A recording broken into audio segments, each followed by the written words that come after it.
My name is Mike Beneduce. I'm the owner and winemaker here at Beneduce Vineyards, which is in Pittstown, New Jersey. I'm the grower here, so I manage it's a 77-acre farm, and I manage about 27 acres of wine grapes.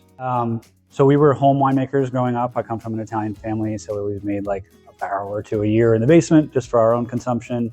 I'm a fourth generation farmer, but we were never in wine grapes. We were in nursery products, greenhouses. My dad started Great Swamp Greenhouses in Morris County, New Jersey in the late 70s, become one of the larger retail garden centers in the state. Before that, we were rose growers coming from Italy, so sort of like a long line of that, but we've been evolving as we went. So we bought this farm here in Pittstown as sort of a second location for our garden center, just to put up some hoop houses to grow additional plants to ship to the garden center. Meanwhile, we kind of had 50 acres that we weren't using for anything. So we started to look at what other crops we could grow here. Yeah, agritourism is huge for us. So as a small farm, we kind of have to sell everything direct to consumer to make this work. So it's like a veggie farmer, right? If you're a small veggie farmer, you need to go to the farm market, sell direct. And so we sort of saw that just as we modeled the business. And so we really made this a destination farm. So we have, live music and food trucks on weekends. We do wine tastings. On a busy weekend in the summer, we'll see 1,000 people here in a weekend, no problem, which is great because not only is it good for the bottom line, you capture the full margin, but you also have the opportunity to expose people to how you make, your agricultural product, which in our case is wine. I think there's this really strong disconnect, between a lot of people of you just go to their local grocery store and pull something off the shelf and they don't think about where it was grown or where it came from or who made it, how it was made. And I think we have the opportunity here to kind of tell the story of, all right, this is why we're farming this way, because we're looking forward to the next generation. This is why we're making the wine with, low manipulation, low additives. And I think that's healthy for our business because we get better customers. We get people that buy into what we're doing and that want to come back and help spread the word. And particularly for something like wine in New Jersey, which is like a new, quickly developing industry, I think it's really been important for just our brand equity and to be able to tell our story to people face to face. Yeah, we do a ton of stuff here. Everything from building materials. When we built our barn here, we used field stones from our field and reclaimed mushroom wood for the siding. We're putting a solar system on the roof with EV chargers to get everything powered by solar. On the farming side, we are really into the regenerative agriculture stuff. So we're getting away from herbicide almost completely. Almost half of our blocks are herbicide free. So we have this really biodiverse living vineyard floor. We have a few pollinator meadows, wildflower pollinator meadows. We have 2 rain gardens on the property, which helps filter the runoff from our parking lots. And then we also have, we grow multiple crops. So in addition to the wine grapes, we also grow some heirloom wheat that we mill into flour to sell in our tasting room. And we also have about 30 beehives on the property that are great for pollinators and just for biodiversity. And we sell that honey in our tasting room as well. So yeah, really big focus on sustainability. I could go on that question all day, but it's definitely, for me as a young farmer and yourself, I'm sure, you realize that your land is your biggest asset. And if you're not taking care of your land, you're not going to have anything to pass on to the next generation. It's sort of just deep-seated in all the decisions we make here.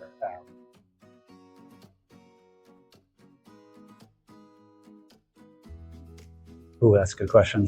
I think I like the seasonality of it.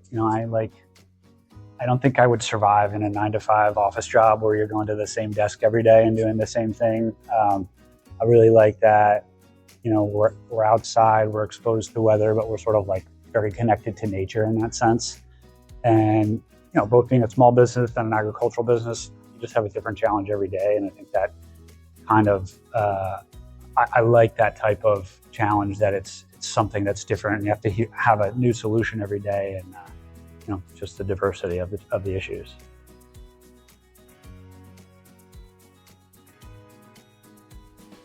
Like we were talking about before, I think, being exposed to a lot of different things is the best thing you can do at a young age, because you don't know what's going to spark your interest unless you see, how that could play out in your own life. So I think like visiting local farms, talking to local farmers, taking every classes you can and the extracurriculars and 4-H and FFA and all that stuff is really great just to expose you to different types of agriculture and kind of help, find your specialty, what you really want to pursue.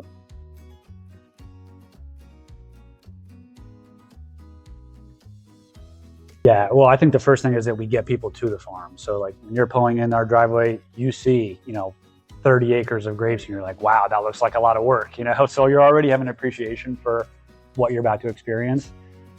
We do free vineyard tours on the weekends. I want to get people out there and show them how we're farming and show them the importance of hand pruning and hand harvesting these things.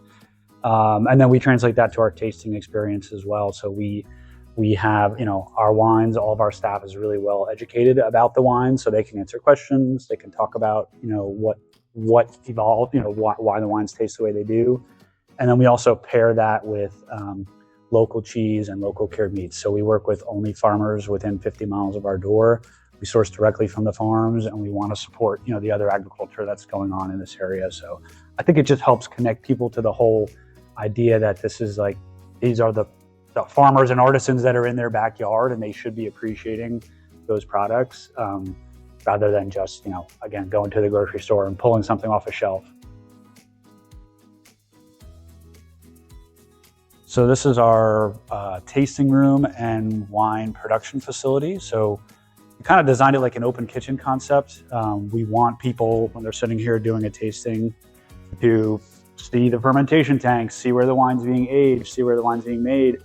Outside we have our crush pad where we do all the processing of our fruit during harvest time. So people are literally like in here tasting wine, and we're crushing and pressing grapes right outside on the other side of the door.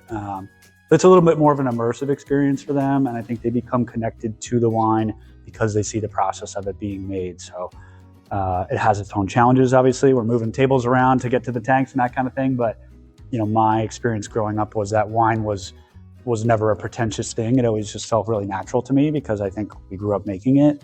We wanted to kind of bring a little bit of that into the experience here for the average consumer.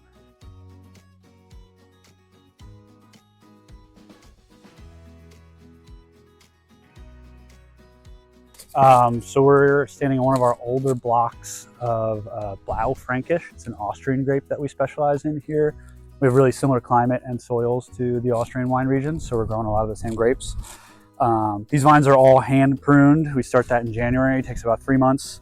And then we tie them down and this is like our beginning of the growing season. So these buds are just starting to get a little fuzzy. In the next week or two, depending on the weather, start to see these breaking out.